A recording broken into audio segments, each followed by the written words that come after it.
Para pasis,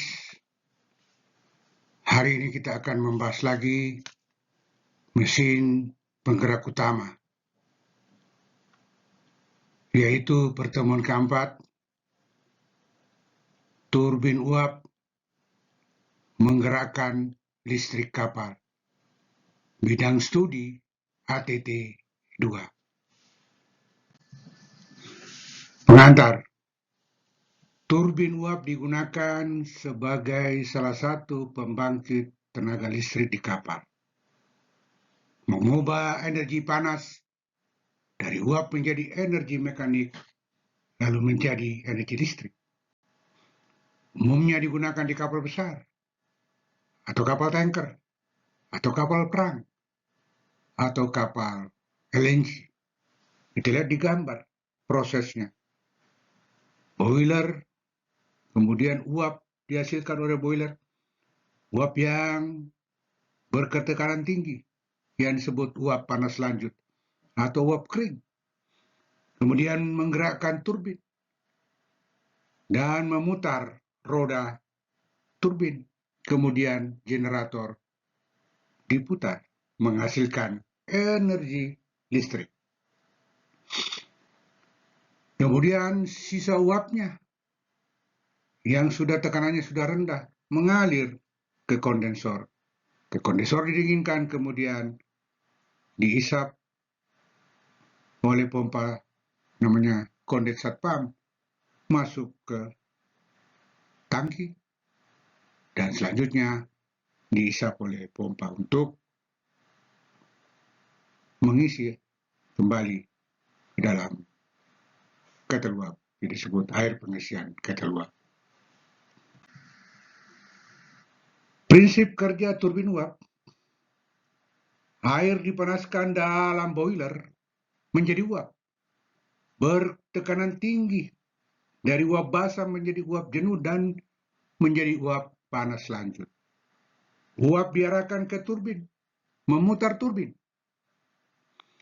Dari diputar turbin menggerakkan generator atau propeller.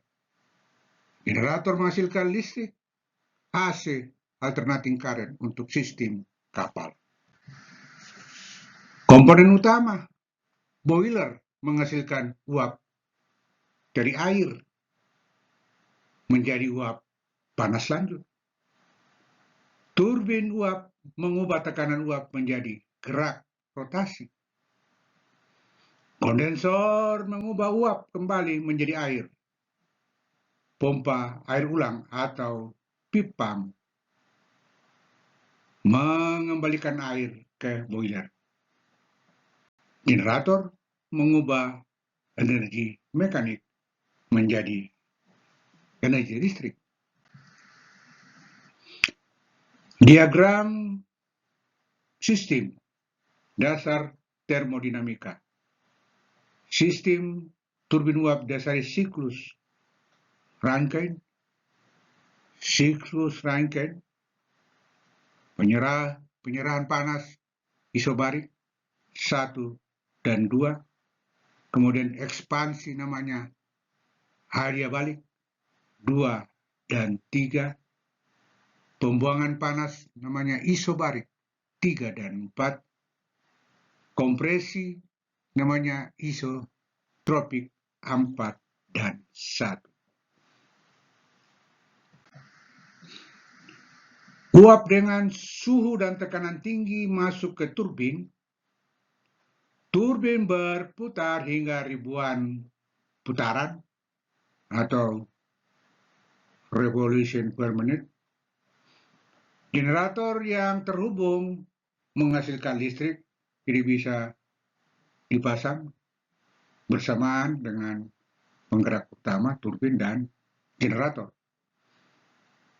Generator yang terhubung menghasilkan listrik.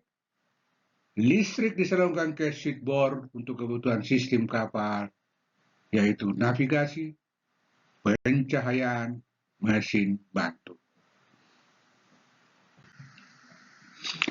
Keunggulan turbin uap di kapal: kapasitas besar, cocok untuk kapal besar, getaran rendah dibandingkan dengan mesin diesel dapat menggunakan berbagai bahan bakar untuk menghasilkan uap. Bisa menggunakan bahan bakar fuel oil, yaitu bahan bakar cair, bisa juga dengan bahan bakar gas, yaitu LNG, dan bisa juga dengan bahan bakar solar misalnya, atau marine diesel oil. Nah, operasi kontinu atau efisien untuk pelayaran jarak jauh. Nah, kalau kapal LNG yang kita lihat di sini, dia memuat LNG, muatannya itu ya uap dari muatan dari LNG itu dialirkan, uapnya ya, atau uap gas dialirkan ke, bisa menggunakan untuk memanaskan air di boiler, dan bisa juga untuk motor diesel. Kelemahan dan tantangan, efisiensi termal lebih rendah dibandingkan sistem diesel modern. Ya, dia lebih rendah dibandingkan dengan sistem diesel modern. Cuma kapasitasnya yang lebih tinggi. Kompleksitas sistem tinggi, perlu operator terlatih yang mampu mengoperasikan turbin uap.